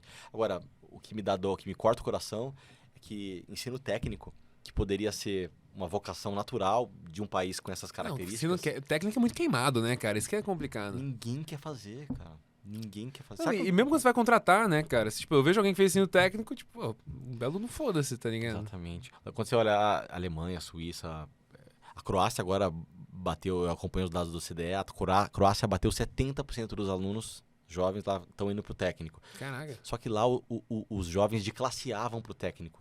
Então você tem um ambiente muito mais dinâmico na sala de aula. Aqui no Brasil, acabou criando essa segregação um pouco social, onde classe A vai para a universidade, classe média vai para... O FIES mudou um pouco isso, mas até então, e ainda é um pouco... Só que hoje o que acontece é que, cara, a classe A, e pô, a galera consegue passar, vai meio que para as faculdades públicas, raras exceções, né? Enquanto que todo o resto vai pra uma faculdade... Técnica, vai fazer um curso técnico, vai fazer... Não, vai fazer uma faculdade mais unisquina, vamos chamar assim, né? Mas, cara, é real que fazer uma unisquina versus... Ou vai pro técnico. Mas rola mais a unisquina que o técnico, né? Ou não? Tanto que é um dos melhores mercados de educação, né? Sim, mas agora que o FIES saiu, e esse jovem de classe média, que antes ia para a universidade particular, porque a pública ele não conseguia entrar, ele ia para a universidade particular, buscando 2 coisas, que era ascensão social e empregabilidade, ele não está encontrando mais isso lá. Das 10 profissões mais bem pagas do mundo hoje, mais da metade não depende mais de diploma, para o jovem recém-formado. Então, o que está acontecendo é que é exatamente o que você falou, você matou a charada. Ele hoje não está encontrando mais esse status que antes ele encontrava, está encontrando em outro lugar. Esse lugar o jogo do tigrinho, tá ligado? Não, tô brincando, mas... hoje tanto que a gente tá falando até da galera de infoprodutor, assim, né? Pô, a galera fica falando muito de... Não, porque essa startup de reskilling... Mano, tipo, cara, eu acho que o maior reskilling de todos hoje é a galera da Hotmart, tá ligado? A galera que vende os cursos. E eu acho um exemplo super interessante disso é o gestor de tráfego, né? Como é que é? Mano, o gestor de tráfego, tá ligado? Que é o gestor de tráfego? É o cara que opera o Facebook lá, os anúncios no Facebook. É uma profissão que não existia, tá ligado? Acho que eu me arrisco a dizer que quem inventou foi o Pedro Sobral lá, que é um dos maiores caras desse negócio que ensina tráfego. Os caras inventaram essa profissão e agora, mano, o que mais tem é gestor de tráfego. Categoria de trabalho. Já vai ter o sindicato do gestor de tráfego, né? Daqui a pouco vai ter isso já, velho. Porque, pô, tem muita gente fazendo. Aí tem nesse mercado, né? Vai ter o copywriter, vai ter o cara que chama o lançador, o estrategista digital, tá ligado? Então a galera do próprio mercado ficou fazendo essas reinvenções, assim. Eu acho que assim, até o pessoal que está ouvindo aqui o GigaCast, que está pensando em empreender, que está buscando uma ideia, que está num momento de transição ou de reinvenção da sua própria startup, eu acho que tem uma oportunidade do século aqui, Ale. Qualquer EdTech ou plataforma EdTech, HRTech, eu acho que todo business de educação vai virar uma HRTech para sobreviver. Tem um pouco essa... Uma HRTech no sentido de empregabilidade? Exatamente. Eu acho que vai ter um flip muito grande nesse sentido. E eu acho que quem conseguir criar qualquer tipo de plataforma, digital ou híbrida, orientada, seja mais para HRTech ou mais para EdTech, que seja capaz de propor um novo conceito de educação e trabalho, ou um novo conceito que dialogue com o tom de voz que o jovem hoje atual consiga entender e consiga transmitir isso para o mercado de trabalho, fazendo um pouco do que a gente, com a universidade particular, até 15 anos atrás, conseguia fazer, acho que é um mercado gigantesco e não tem ninguém. O que a gente está tentando fazer hoje, a Forceps, e eu me incluo nisso, eu faço parte desse nicho de trabalho, a gente está tentando, a Forceps, fazer com que o jovem atual compre o ensino técnico. A gente está tentando, a Forceps, introduzir o ensino técnico como uma alternativa institucional ao que a universidade particular um dia já foi. Só que isso não vai acontecer no Brasil, porque tem esse preconceito. Você entra no ChatGPT ou você entra no Google Images e escreve ensino técnico e pede para ele te dar as imagens que se remetam ao ensino técnico. Cara, é só macacão azul, é só Capacetinho. cobrador de ônibus, Então, assim, que são profissões, cara, valiosíssimas, pleno emprego. A maior parte dessas profissões hoje formadas no ensino técnico, você vai ganhar muito mais do que um advogado ou um contador recém-formado. Então, é um preconceito idiota e não baseado em evidências. Um padeiro hoje recém-formado, um bom padeiro, esse cara não fica sem trabalho, Ale. Pleno emprego. Então, eu fui conhecer uma escola técnica que forma padeiro esses dias. Achei super interessante, fui até lá. E o pão é assim, muito gostoso. Mas, cara, eu acho que... Então, não adianta brigar contra o cliente. O cliente atual não quer consumir esse produto. E a gente está tentando... Enfiar a goela abaixo, né? Que nem a gente tentou forçar o pessoal a comprar um CD inteiro para ouvir uma música. Não adianta brigar com o cliente. Se alguém criar o Spotify... Nesse caso aqui, né? Nesse caso aqui, eu acho que can be the next big thing. Pois é, cara. Eu acho que o que você falou que eu concordo muito, entre várias coisas que eu concordo, mas cara, que falta muito essa ponte entre a educação e a empregabilidade, né? Então, tipo, sei lá, você vai pegar uma pessoa... Nos Estados Unidos até tem alguma referência maior que isso, né? Nos Estados Unidos o teu GPA vale alguma coisa, que a GPA, pra quem não sabe, a GPA é meio que a nota média da faculdade aí, beleza? E aí tu vai chegar pra trampar em algum lugar, eles vão perguntar, qual é o teu GPA? E aí tu vai falar e, tu vai ter que comprovar isso potencialmente e tal, senão você vai se queimar bizarro. Aqui no Brasil, irmão, se tu é um aluno nota 3, um aluno nota 10 na faculdade, ninguém nunca vai saber, né, cara? E isso faz uma diferença grande, né? Porque, tu tá contratando, cara, o teu único filtro é onde essa pessoa estudou. E aí faz com que, mesmo que uma pessoa seja muito boa, se ela estudou numa faculdade que não é renomada, ela acaba não conseguindo colher os frutos que ela merece colher, né? Completamente. É muito difícil mensurar as habilidades das pessoas, né, em geral. Completamente. Acho que é outro tipo de certificação, né, das habilidades, de uma maneira que o mercado consiga validar, sei lá, desde uma blockchain até mesmo uma coisa um pouco mais simples, eu acho que teria muito valor. E eu acho que, assim, tem um negócio que eu fico muito brabo, cara, que é com esse negócio de dev sênior, velho. Nossa, a pandemia, cara, acabou com os mercados de dev aqui no Brasil. Por quê? Tava tentando... Não é pandemia não, né? É o excesso de capital na prática, né? Tava tentando dinheiro na galera, que todo mundo começou a contratar dev demais, aí puxava de um, puxava do outro e tal. Aí o cara era pleno ali e falou assim, não, mas vem aqui que eu te pago mais, você vai ser sênior agora. Então a galera que é júnior, tá ligado? E todo mundo virou sênior. Em 3 lugares ao mesmo tempo, né? Esse é o pior de tudo, né, cara? 3 laptops em casa, em cima da mesa. Eu acho muito doido que não existe uma certificação de essa pessoa é um bom profissional e que isso seja válido, né? Existe algum mercado isso? É tentativa e erro. No fim é isso, cara. É você botar a pessoa, vamos ver se essa pessoa dá resultado aqui. Deveria ter algum jeito de você conseguir avaliar se essa pessoa consegue fazer o que ela se propõe a fazer. Eu acho que o head de contratação, de RS, de qualquer empresa, depois que ele tá mais de 6 meses com uma vaga em aberto, o que aparecer, você dá graças a Deus, sabe? O que aparecer, você conseguir enfiar no gestor, né, cara, que ele vai aceitar. É uma loucura. Eu acho muito sofrido isso, cara. Especialmente também pro próprio desenvolvedor, né? Então vamos dizer que você tá procurando uma oportunidade, toda oportunidade você vai ter que fazer um desafio novo, você vai ter que fazer um exercício e tal. É uma pena. E como o nosso RH acabou virando uma área com muito pouca personalidade. Então, se a moda agora é contratar remoto, vamos contratar remoto. A moda é presencial, volta pro escritório. A moda é híbrida, A moda é diversidade, vamos colocar a diversidade. A moda voltou a não ser diversidade. Então a gente vai indo e no final do dia... Poxa, a gente podia ter uma personalidade intelectual um pouco mais forte e ser menos Maria vai com as outras, sabe? Demais, né, cara? Justamente o RH, que deveria ser a voz da razão. Eu vou levar no limite isso aqui, cara. Eu acho que isso não é só verdade pro RH, mas eu acho que em geral, eu acho que a educação, né, que a gente tava falando no começo, que é essa parte mais conteudista ou essa parte mais construtivista, né, que é de fazer a pessoa. Cara, a parte conteudista, ela basicamente priva a grande maioria dos alunos do pensamento crítico, né? Você acha que essa informação é verdadeira, cara? Total. E eu achei super interessante que você foi uma pessoa que desenvolveu o pensamento crítico muito cedo, Mas a grande maioria, cara, porque o modelo foi criado na Revolução Industrial, né? O que existe hoje, certo? Então, pô, foi criado para fazer operário, né? No fim. Então, você nunca vai conseguir ter empreendedores se você não desenvolver essas habilidades quando é jovem, né? Capacidade de acertar crítica, de ouvir feedback, de ser criativo. Uma coisa interessante é que esse aluno que está estudando no ambiente de alto resultado, conteudista, no curto prazo, ele performa melhor que esse aluno que está estudando numa escola mais progressista. Se botar os dois para fazer prova, ele performa, né, cara? Ele engole esse aluno da escola progressista. Esse aluno da escola progressista, mais construtivista, demora mais tempo para se desenvolver, porque é uma proposta de mais longo prazo. Só que o que acontece é que esse aluno, estudando num ambiente um pouco mais progressista, com o passar do tempo, ele passa a desenvolver uma inteligência emocional muito maior, que com o tempo passa a ser um diferencial que esse aluno do ambiente mais conteudista acaba não tendo. Esse aluno do ambiente mais conteudista não sabe lidar tanto com fracasso, com erro. Então, não tem um ambiente criativo.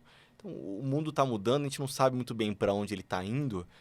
E essa falta de personalidade nossa, de modo geral, em todos os nossos canais de pensamento hoje do nosso tempo, está fazendo com que educação, principalmente a educação básica, que demora tempo para você pivotar a cozinha de uma escola construtivista para uma escola conteudista, você entendeu? Demora 10 anos.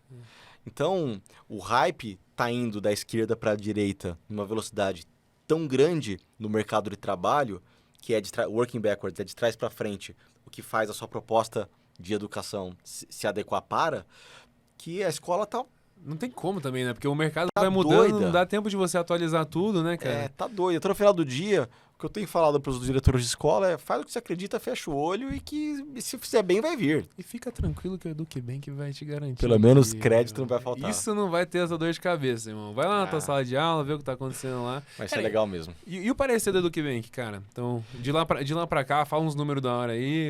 Pô, Ale, foi uma das fintechs que mais cresceu no Brasil nos últimos anos. Pô, já captou aí mais de 300 milhões de reais em 3 anos de operação. Dentre dívidas e equity ou majoritariamente equity? Grosso disso, equity. Foi um dos maiores série A's da história da América Latina. Foi um exit relevantíssimo. Tem esses malucos, velho, que eu acho muito engraçado. Que os caras, tipo, eles leram Sonho Grande, tá ligado? Aí os caras falam assim, não, tem que ser pelo propósito, tá ligado? Aí os caras ficam fingindo que não quer ganhar dinheiro, mano. Volta de pobreza. Mas eu acho que é importante ter secundária para fazer o setor ser mais sexy, mais atrativo e para inspirar. Educação básica é um setor que praticamente quase nunca teve exit no Brasil. Ninguém quer empreender em educação. Então, os fundos torcem o nariz, é um setor que ninguém acha que vai dar bom, não tem comprador. Então, eu acho que a gente ter feito no EduqueBank um case de retorno relevantíssimo. Quem não vendeu agora no Série B, acho que vai dar 12 vezes o dinheiro. De novo com cash out. Então, acho que é importante ter esse tipo de case de retorno, de tier muito acima da média, principalmente numa vintage, onde tudo deu errado. Uma das melhores tiers da vintage atual brasileira foi num negócio de educação básica. Isso serve também como inspiração para que outros fundos se encorajem em começar a cobrir esse setor, a tentar encontrar o próximo EduqueBank, a próxima Síndria Atual Síndria, né, e vambora. Cara...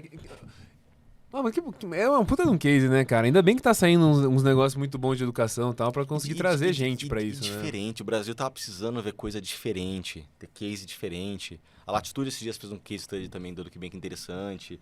Várias universidades. Eu diria até que fora do Brasil, o EduqueBank hoje é mais reconhecido do que no próprio Brasil. Nossa. É muito interessante de case, isso. assim, feitas? Case, de reportagem, predominância da qualidade dos veículos de imprensa que falam sobre... eu tenho até pensado como next business agora que eu já me desliguei, já completei a associação. Hoje no EduqueBank você não está mais na operação? Sou presidente do conselho, então tenho que me dedicar para algumas funções executivas que não dá para o founder não fazer. Uhum. Mas quando o estratégico, quando a gente vendeu o controle, o processo de... Vocês venderam para a Cogna, para a Vasta? A gente criou um conselho de administração, então profissionalizou, virou uma governança típica de um business maduro. E hoje o Conselho de Administração é o órgão onde a gente faz essa governança. Eu fui eleito presidente no último mandato. E hoje meu papel é um papel de chairman. Quem que é o CEO lá hoje? É o Caio Noronha, que também é co-founder e era meu CFO. Ah, que legal. Cara brilhante, que está fazendo um trabalho espetacular e um tipo de gestão e mandato que, nesse momento de companhia, requer e que eu jamais conseguiria fazer. Então, essa combinação entre o Danilo e o Caio deu um pH 7 que está sendo fantástico. E, a gente está continuando conseguindo criar uma história de valor, mesmo depois de um estágio mais maduro. Está sendo muito legal. Muita escola hoje, cara? A gente está indo para 600 escolas. É bastante. Estamos em 27 estados do Brasil, Ale. 27 estados, velho? É todos? Não? Faltam um? Faltam 2 estados. Cara, e hoje no Brasil inteiro tem um impacto bizarro, né? Na vida de todas essas escolas, assim, cara. Tem um número, assim, justamente, de quantos estudantes são impactados. Que os números bonitos aí, velho. As escolas apoiadas pelo EducBank têm crescido, na média, 20% acima da inflação. Isso para a educação básica, assim, que nem... Pensa uma pessoa que não entende de Fórmula 1, você vira para ela e fala, o Verstappen fez 10 segundos em cima do Hamilton. Parece que não é nada. Assim. Parece pouco, né? Mas é muita coisa. Em educação básica, um crescimento de 20% real acima da inflação, um business que tipicamente... então o negócio, em média, cresce por usar o EducBank.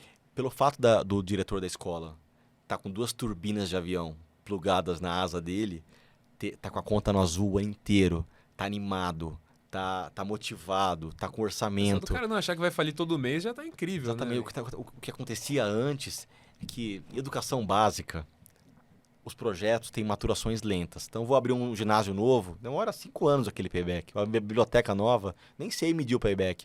Vou criar um programa novo, vou investir, vou fazer uma coisa diferente.